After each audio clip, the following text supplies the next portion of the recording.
Filo Anélidos. El nombre de este filo proviene de la característica más llamativa de su cuerpo, que son los anillos. Cada uno de estos anillos, que en realidad son metámeros, es un segmento del cuerpo que se repite a lo largo de todo el organismo y que contiene todos los órganos mesodérmicos.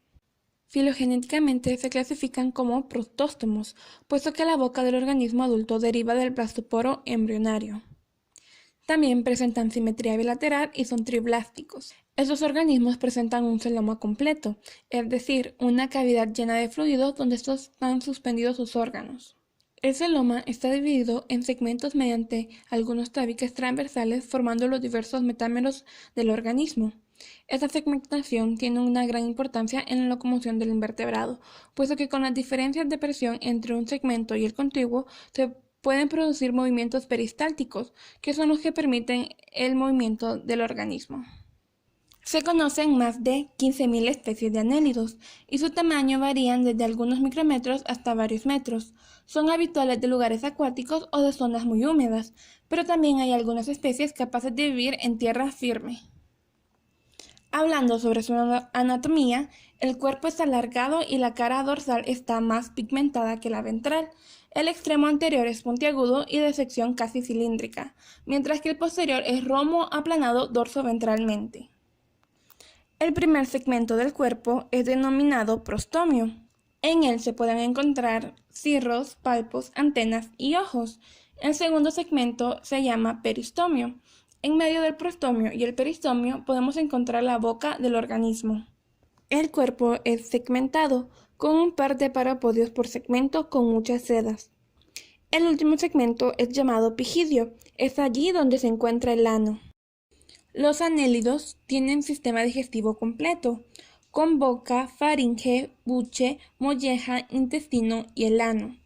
El alimento entra por la boca, pasa por la faringe, el cual es un órgano musculoso que succiona el alimento hacia el buche, donde se almacena. Luego pasa a la molleja, donde se tritura el alimento. Luego pasa al intestino, donde sucede la absorción de nutrientes. La alimentación de los anélidos pueden ser variadas según la especie. Pueden ser herbívoros, carnívoros y hematófagos. Sistema circulatorio. Los anélidos presentan un sistema circulatorio cerrado. La sangre se separa completamente del fluido en el celoma, siendo transportada por vasos sanguíneos a través de los segmentos y tabiques. Existen dos vasos sanguíneos principales, uno que recorre el organismo por la zona ventral y otro por la zona dorsal, siempre desde la parte anterior hasta la parte posterior. Estos vasos principales se dividen en segmentos que recorren la parte lateral del organismo, en cada segmento, ya sea ensanchándose para formar vesículas contráctiles o corazones que le dan impulso a la sangre. El sistema respiratorio de los anélidos es a través de la piel o de manera cutánea. El oxígeno se disuelve en la mucosidad que recubre la piel. Esta viaja en la sangre a los vasos capilares que desembocan en las células. Después se produce el dióxido de carbono, el cual es expulsado por el mismo mecanismo, a excepción de los anélidos marinos, que realizan la respiración por medio de branquias. En el sistema nervioso de los anélidos se pueden observar un par de ganglios cerebroides y conectivos que se comunican con un cordón nervioso macizo ventral, que pasa a lo largo del cuerpo con un ganglio y un par de nervios laterales a cada segmento. Además presentan órganos para el tacto, gusto y percepción de luz. Sistema reproductor. Los anélidos pueden ser dioicos y monoicos. La reproducción asexual se lleva a cabo del método de excisión, que consiste en que el organismo desprende una parte de sus segmentos. De la parte que se desprendió se puede formar otro organismo. En la reproducción sexual, algunas especies de los anélidos pueden ser hermafroditas, mientras que otras tienen sexos separados. Los anélidos hermafroditas se reproducen por copulación. Se atraen por las secreciones de cada individuo. Para copular ponen sus cuerpos juntos con sus cabezas en direcciones opuestas. El espermatozoide es transferido desde el poro masculino al óvulo del otro individuo. En las especies donde se diferencian macho y hembra, la fertilización puede ser externa.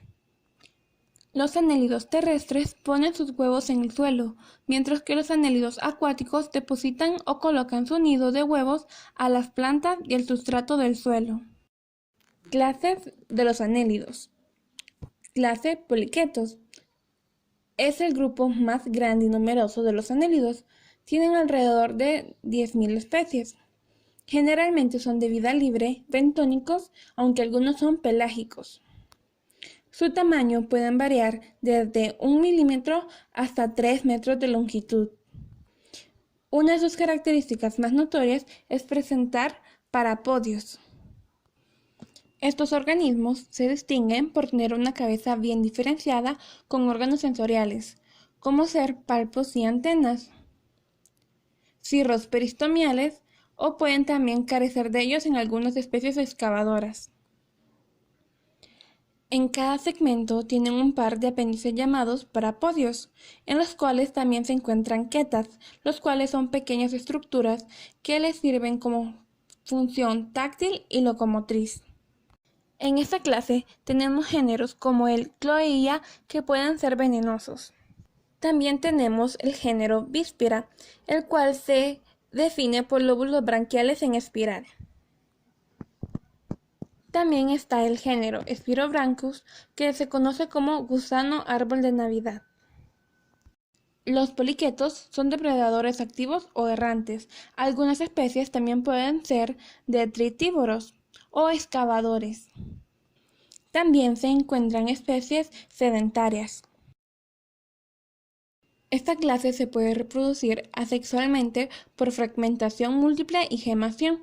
También tiene reproducción sexual, la cual es por fecundación externa. Su desarrollo es indirecto y se forma una larva trocófora.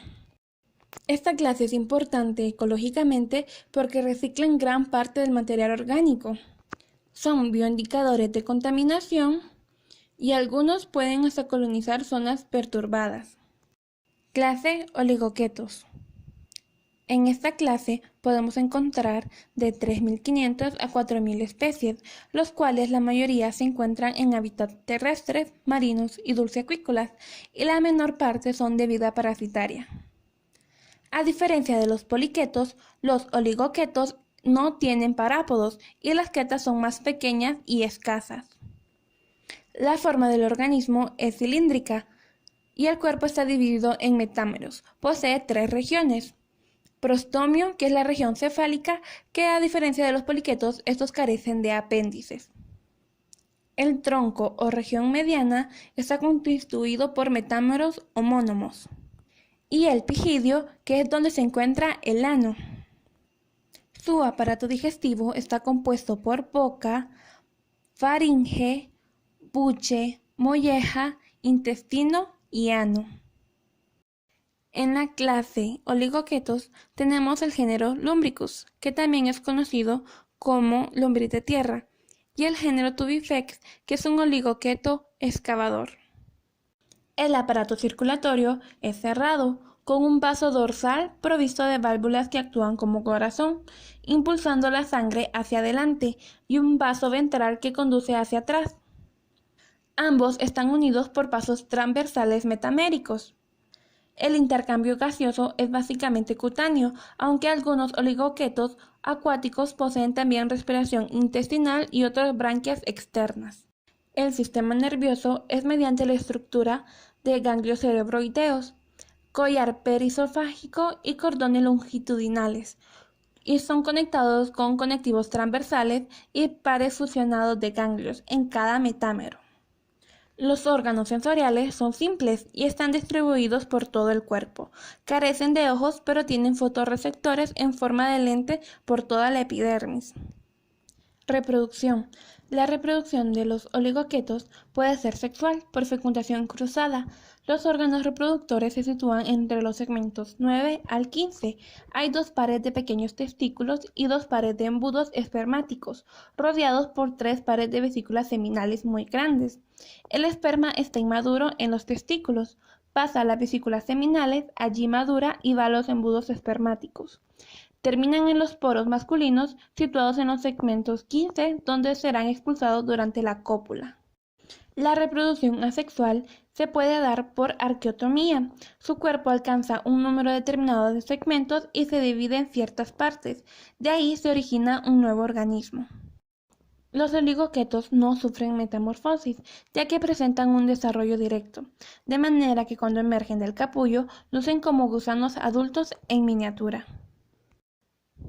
En esta clase encontramos las lombrices de tierra.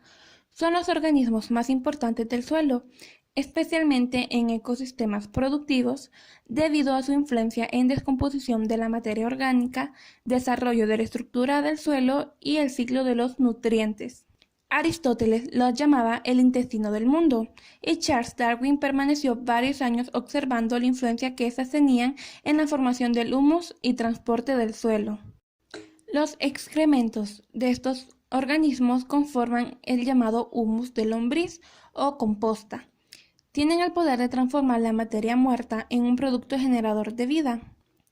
Mejora la aireación y capacidad de retención de agua y nutrientes. Mejora la capacidad de germinación de las semillas, reduce la erosión del suelo y mejora el manejo del suelo. Clase Iriduneos. Son conocidos también como sanguijuelas. Esta clase predomina en hábitats dulceacuícolas, pero pocas son marinas y algunas se han adaptado en lugares terrestres. En la clase Iriduneos tenemos el género Irudo medicinalis, que es el que se utiliza para tratamientos médicos. Son aplanadas con hábito de vida predadores y parasíticos. Su tamaño varía entre 2 y 6 centímetros de longitud, aunque algunas especies pueden llegar hasta los 20 centímetros. El cuerpo está aplanado dorsoventralmente y presentan dos ventosas, una anterior y una posterior. El movimiento de estos organismos se produce al mover y sujetar la ventosa anterior para luego arrastrar el resto de segmentos de su cuerpo. Pueden nadar gracias a sus rápidas ondulaciones del cuerpo que realizan usando los músculos de la pared corporal. Los iriduneos presentan una musculatura bien desarrollada. Además de músculo circular y longitudinal, aparecen bandas de músculo dorsoventral. Las cavidades celomáticas están ocupadas por tejido conjuntivo y un sistema de espacios llamados lagunas. Las lagunas celomáticas forman un sistema regular de canales llenos de líquidos seromáticos y funcionan como un sistema circulatorio auxiliar. Los iriduneos son organismos hermafroditas, por lo que cada individuo tiene tanto órganos reproductivos masculinos como femeninos y practican la fertilización cruzada. En algunas especies el esperma se almacena en el espermatóforo que se sujeta en el exterior de la pareja y luego estos logran atravesar la pared hasta los ovarios en donde se produce la fertilización. En otras especies, el esperma es transferido directamente en el cuerpo del otro individuo por copulación. Los huevos fertilizados son depositados en un capullo que es secretado por el clitelum y enterrado en el lodo o fijo en objetos sumergidos. Las crías son del mismo color y forman de los adultos, solamente que más pequeñas. Esta clase tiene importancia en la medicina, ya que se utilizaba en terapias de medicina alterna, utilizando los iriduneos, más conocidos como sanguijuelas, en la curación de distintos males de salud. Las sanguijuelas que se utilizaban medicinalmente deben estar criadas en ambientes estériles, donde no haya posibilidad de infección. Existen muchas especies de sanguijuelas, pero solo 15 de ellas se emplean para curar enfermedades. El procedimiento sigue siendo el mismo que en la antigüedad. Se coloca el animal en el área en que especialmente se señale y ésta comienza a succionar sangre. El proceso no es doloroso, pues estas producen una sustancia analgésica. Una vez que las sanguijuelas comienzan a hacer su trabajo, toda una serie de enzimas y compuestos presentes en su saliva entran al organismo por el lugar de la punción, lo cual resulta un efecto positivo para la salud del paciente.